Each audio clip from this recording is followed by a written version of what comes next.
네, 안녕하십니까. 세무사빠의 세금 이야기. 오늘 살펴볼 내용은 세무조사에 대한 내용이죠. 두 번째 시간, 세무조사에 대해서 좀 더 자세하게 살펴보도록 하겠습니다. 저번 시간에 이제 살펴본 대로, 세무조사는 여러 가지 이제 종류가 있게 되는데, 오늘 살펴볼 내용은, 어떤 종류가 존재하고, 이 종류에 따라서 어떻게 그러면 이 조사 대상에 선정이 되는지, 그렇죠. 이런 것들을 좀 고민해 보는 시간을 갖도록 하겠습니다. 조사의 종류는 정기조사, 수시조사, 그 다음에 조세 범칙조사 이렇게 돼 있죠.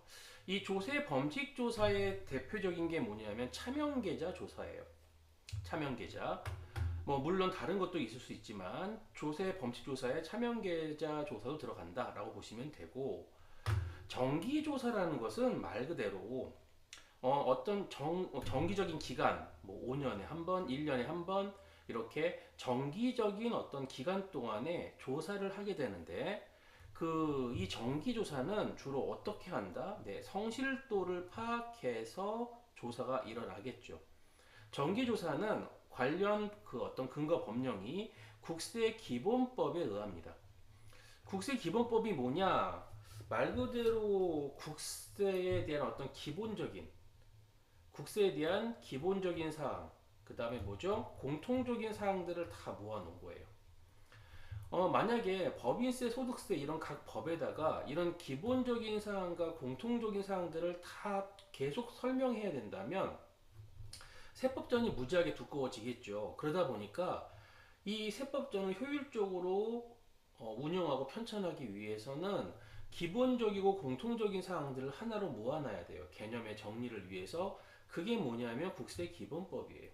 이 국세기본법에는 이 조사에 대한 얘기도 들어와 있죠. 왜냐하면 조사가 뭐 상속세 조사도 있을 수 있고, 법인세 조사도 있을 수 있고, 소득세 조사도 있을 수 있잖아요. 그러니까 이 세무조사 또한 어떤 국세에 대한 기본적이고 공통적인 사항에 포함된다 볼 수가 있고, 따라서 국세기본법에 의해서 이루어집니다.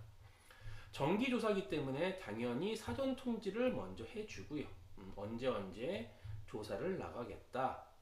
그러다 보니까 어떤 자료를 갖고 와서 일시 보관하거나 뭐 이런 게 없어요. 이 정기조사는. 그리고 결과는 뭐예요? 세액의 경정. 예. 원래 신고됐던 세액, 원래 결정된 세액이 경정, 뭐죠? 다시경자죠. 다시 결정이 되는 거죠. 예를 들어 원래 세액이 100이었지만 자, 세무조사를 통해서 얼마가 됐다? 300이 됐다. 200이 늘죠? 그렇죠? 이런 이제 세액이 경정, 다시 결정이 됐다. 이게 정기조사죠. 반면에 수시조사는 느낌에서 알 수 있듯이 이건 좀 급작스럽고 급하고 갑작스럽고 뭐 이런 느낌이 들어요. 마찬가지로 국세기본법에 의해서 이루어지고요. 당연히 이거는 급하게 조사하다 보니까 사전 통지 안 합니다. 그냥 불시에 들이닥쳐서 조사합니다. 그러다 보니까 어떤 컴퓨터 같은 데이터를 갖고 와요. 일시 보관합니다. 그리고 결과는 뭐죠? 마찬가지죠. 세액의 경정. 네. 세액을 다시 뭐 하는 거예요? 다시 결정하는 겁니다. 그렇죠. 세액을 다시 결정한다. 보시면 되고, 정기조사와 수시조사와 좀 다른 게 조세범칙조사예요. 이거는 근거 법령이 조세범 처벌법이죠. 여러분, 이 조세범은요, 범죄 행위입니다. 이게 범죄의 자를 뜻하는 조세범 처벌법이고요. 당연히 사전 통지 없고요. 그리고 일시 보관, 컴퓨터 자료 하드를 갖고 와서 보관하거나 또는 압류도 가능해요. 네, 이것들은 압류까지 가능하고, 당연히 세액이 경정, 세금을 다시 결정하는 건 당연하고요. 심지어 뭐까지 가요? 벌가금 통고 처분, 고발까지 한다는 얘기죠. 왜?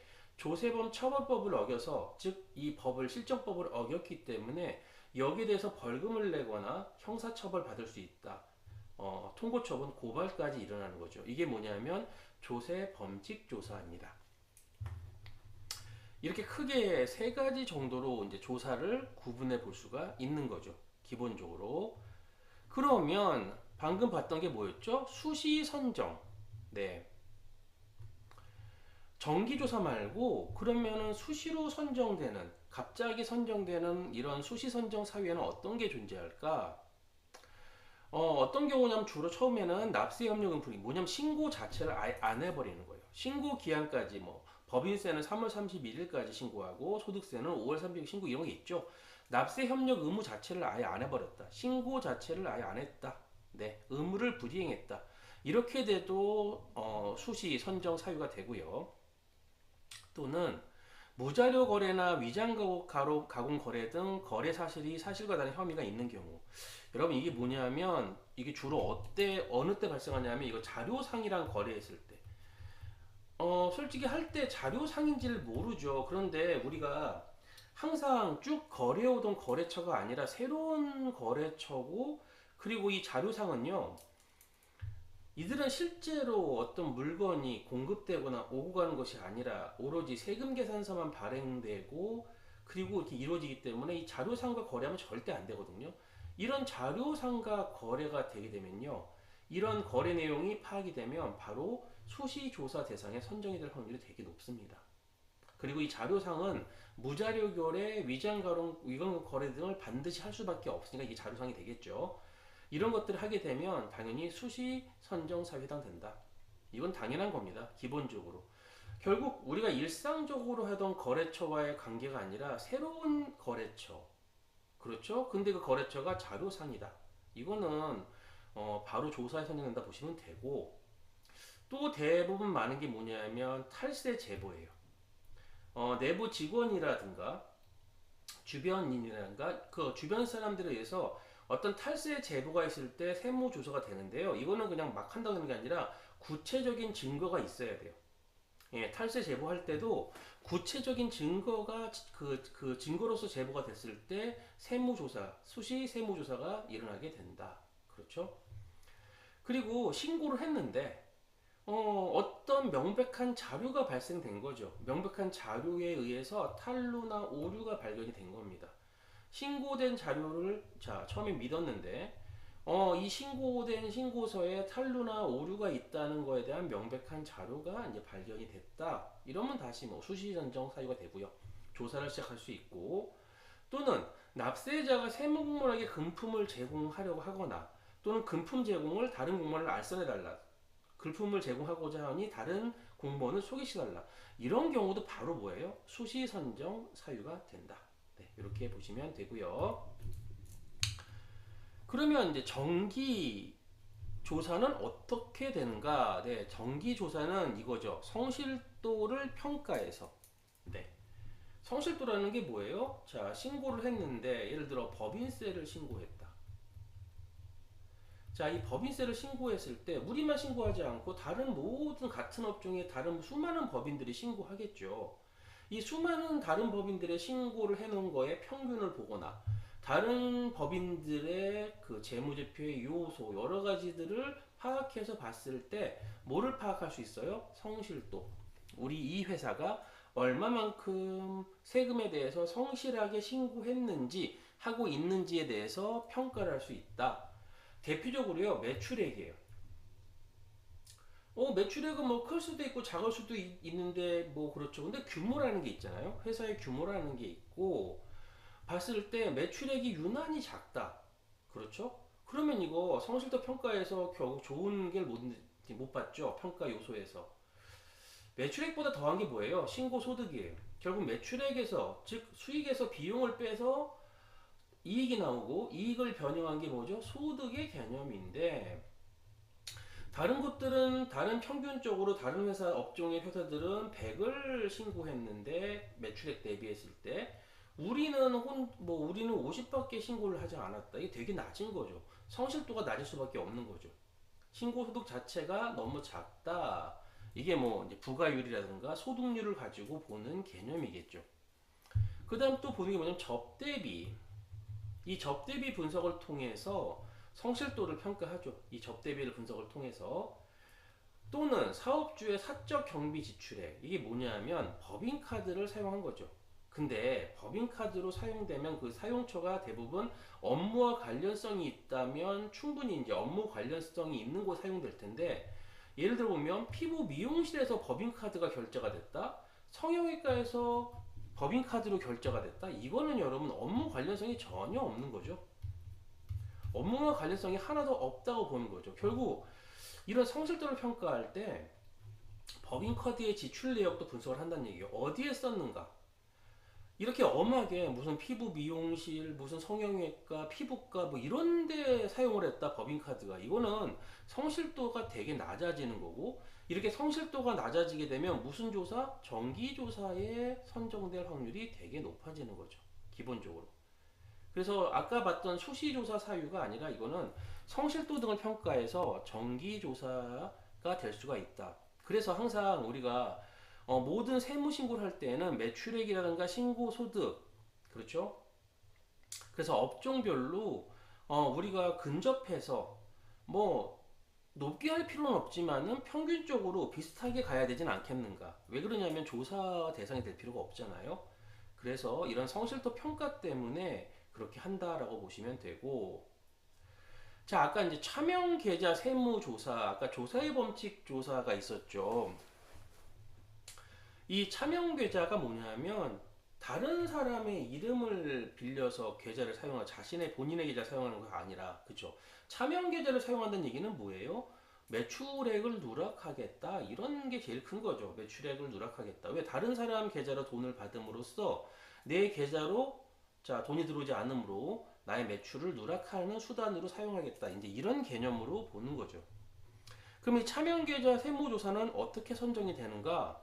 네, 첫 번째 사유는 이제 주변인의 제보예요. 거래처라든가 직원이 구체적으로 탈세를 제보를 합니다. 정보를, 증거를 가지고, 이것도 분명히 증거가 있어야 돼요.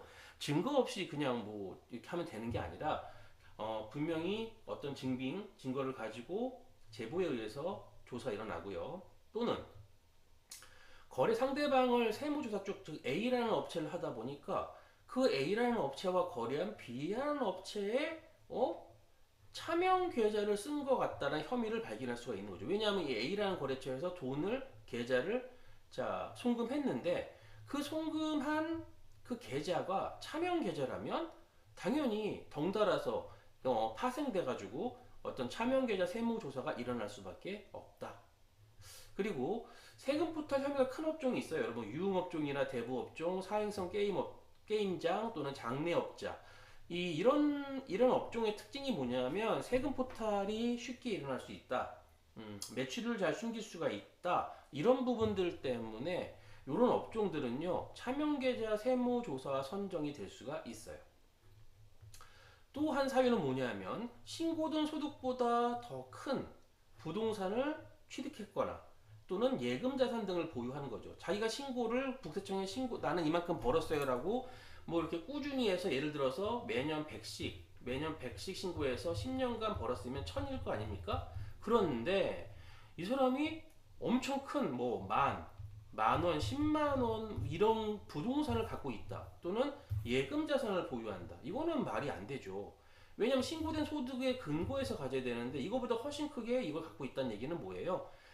매출을 누락했구나. 뭐를 통해서? 차명 계좌를 통해서. 그렇게밖에 자 국세청은 의심할 수밖에 없다. 따라서 이럴 때 차명 계좌 세무조사 선정 사유가 되겠죠. 그렇죠? 그러면 이 차명 계좌 세무조사는 어떤 특징이 있냐, 좀 되게 무서워요. 왜냐하면 이렇게 돼서 조사가 되면요, 일반 신고 불성실 가산세 2배인 40%, 20%가 아니라 2배인 40%의 신고 불성실 가산세를 적용합니다. 되게 높죠. 그렇죠? 되게 높게 적용하고, 조사 대상 기간은요 보통 5년이거든요. 근데 10년으로 연장해버려요. 차명 계좌 세무조사는 2배입니다. 이 조사 대상 기간도 5년에서 10년으로 연장해서 되게 높은 세액 부담이 일어날 수가 있고 과세가 된다는 얘기죠. 그리고 또 이거는 범죄이기 때문에 조세범 처벌법에 의해서 조세 포탈범으로 고발돼서요, 최고 5년 이하의 징역 또는 5천만 원 이하의 벌금이 부과됩니다.